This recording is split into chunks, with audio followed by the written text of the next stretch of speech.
There was a man, a rich man, who lived in a grand mansion on the outskirts of town. His name was Mr. Harold Carter. To the world, he was the picture of success. A business mogul, a man who could buy anything he wanted, whenever he wanted. His wealth surrounded him like a shield, expensive cars, private jets, and a mansion with rooms as large as houses. It was all his. But there was something about him that made people uncomfortable. He didn't just believe in his success, he flaunted it. He wore it like a crown, constantly reminding everyone of how superior he was. He'd walk into a room and expect to be admired. His voice boomed with confidence, and his smile was always a little too smug. One of the people who had the misfortune of working for him was his maid, Maria. She had worked for Mr. Carter for years. She cleaned his home, prepared his meals, and took care of his every need. But no matter how hard she worked, he never showed her any kindness. Instead, he belittled her. He called her simple, worthless, and often mocked her for her humble background. Maria never argued. She didn't have the luxury of doing so. She had a family to support, and this job, though it came with its unfair treatment, was the only one she could find. But she always kept her head down, never responding to his cruel words. Maria had always been quiet. She didn't speak much, even when Mr. Carter's harsh words stung. Every day she arrived early and worked until late, never once complaining. Her days were filled with chores, sweeping, dusting, washing dishes, and cooking meals. She knew the layout of his mansion better than anyone, from the grand staircase to the smallest closets tucked away in corners. She wasn't just a maid, she was an invisible presence in his life. She moved through the house like a shadow, always present, but never acknowledged. Mr. Carter never looked her in the eye. His words were sharp and his gaze cold. Every time he insulted her, Maria remained silent. She had learned not to take it personally. To him, she was just another worker, a servant who existed to serve his every whim. But she didn't mind. She understood her place in the world. There was nothing to be done about it. Still, deep inside, Maria dreamed of a life beyond the mansion's high gates. She dreamed of a day when she wouldn't have to bow her head to anyone, a day when she could live freely and with dignity. But those dreams felt far away, like stars in the night sky, beautiful but unreachable. Yet, despite the constant belittling, Maria kept working. She worked hard, not just for the paycheck, but for something else, a quiet hope that maybe, one day, things would be different. Maybe, one day, she'd find a way to change her own fate. The winds of change came unexpectedly. One morning, Mr. Carter's business was in crisis. For years, his wealth had been built on investments and high-stakes deals, but a series of bad decisions and risky ventures had left him on the edge of ruin. The money he had once taken for granted was quickly slipping through his fingers. He had always lived in excess, never worrying about tomorrow. But now, that carefree attitude had caught up with him. Bills piled up, creditors knocked at his door, and his bank accounts began to dwindle. Mr. Carter's world, which had seemed so stable and untouchable, was now crumbling. His mansion, the symbol of his success, was at risk of being taken away. The bank was threatening to foreclose on it. Desperate, he started selling off his assets. He sold his cars, his art collection, even his private jet. But nothing seemed to be enough. As the pressure mounted, Mr. Carter began to panic. He knew he was facing a fall from the high pedestal he had built for himself. And in his panic, he was forced to make a decision that he never thought he would. Sell the mansion. Maria, on the other hand, had always been cautious with her money. She wasn't rich by any means, but she had saved what she could over the years. She had invested in small properties on the side, just enough to secure a modest future. It wasn't much, but it was something. One day, as fate would have it, she came across an opportunity. A chance to buy the very mansion where she had worked all these years. It was being sold at a fraction of its value, and Maria, with her careful savings and investments, had enough money to make the purchase. She bought the mansion without hesitation. Maria was now the owner.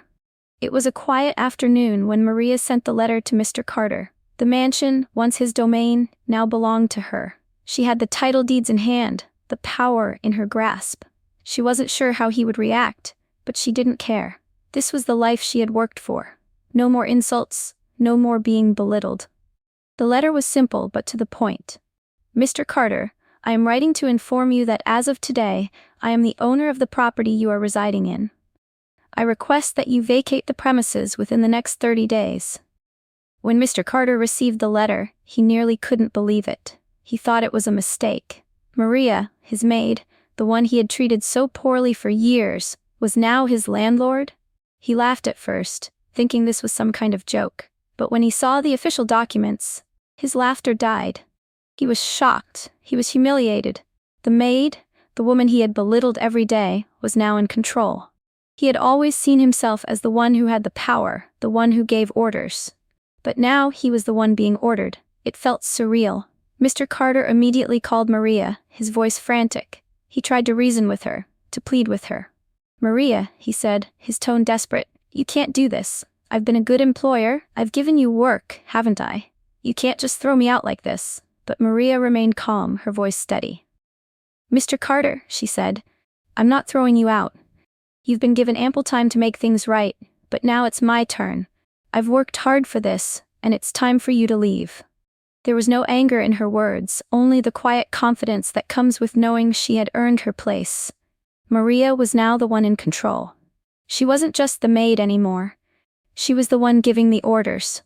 Mr. Carter spent the next few days in disbelief. The news that Maria, his former maid, was now his landlord was hard to swallow. He didn't want to accept it, but the reality was undeniable. He had lost everything. His wealth, his mansion, his status, it was all gone. At first, he tried to find somewhere else to live. But after living in such luxury for so long, it wasn't easy to adjust to life without the comforts he had grown so accustomed to. He rented a small apartment in the city, far from the mansion he had once owned. It felt cold and empty, a stark contrast to the lavish life he had lived. As the days passed, the truth began to sink in. Mr. Carter had always believed that his success made him better than others. He had looked down on people like Maria, thinking they were inferior. He had dismissed them as small or insignificant, never imagining that one day, someone like Maria would be the one to take everything from him. The more he thought about it, the more he realized how cruel he had been. The way he treated Maria, the way he belittled her every day, he had never once stopped to think about how it might feel to be on the receiving end of that kind of treatment. He had always assumed he was above others, but now he was the one who had to face the consequences. For the first time in his life, Mr. Carter felt vulnerable. He understood what it was like to be powerless, to rely on others for everything. He had never considered the struggles of people like Maria, but now he saw them. He saw how hard she had worked, how much she had endured.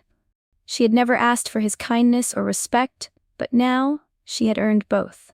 And in that moment, Mr. Carter began to change. The man who once thought himself untouchable was starting to understand humility. The days that followed were some of the hardest Mr. Carter had ever faced. He was forced to adapt to a life that was unfamiliar and humbling. His small apartment felt empty, and the luxuries he once took for granted seemed like distant memories. The world he had once controlled had slipped from his hands, and he couldn't escape the feelings of regret and loss that haunted him. But something else was happening too.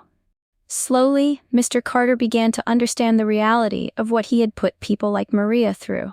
He realized that his wealth, his status, had blinded him to the struggles of others. He had never taken the time to truly see people for who they were, only for what they could do for him.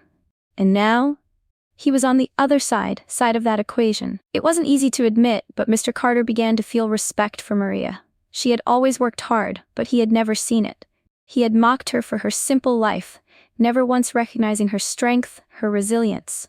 But now, he saw it clearly.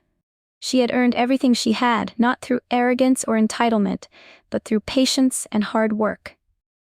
And in that moment, Mr. Carter admired her. He began to change. He started treating everyone he met with more respect. He was kinder, more considerate. He had learned the value of humility, and he wasn't afraid to show it. He even reached out to Maria, not to ask for help, but to apologize for his past behavior. "I was wrong," he said when he spoke to her. "I treated you terribly, and for that I'm truly sorry. I didn't understand what you were going through, but now I do." Maria listened quietly, her expression unreadable. She didn't expect anything from him.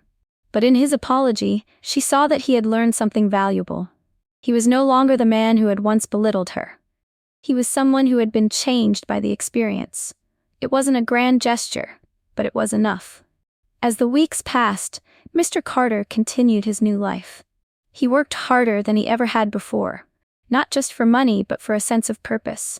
He found himself in small, humble businesses, ones that didn't rely on his old connections or wealth. He learned to appreciate the value of hard work, something he had once taken for granted.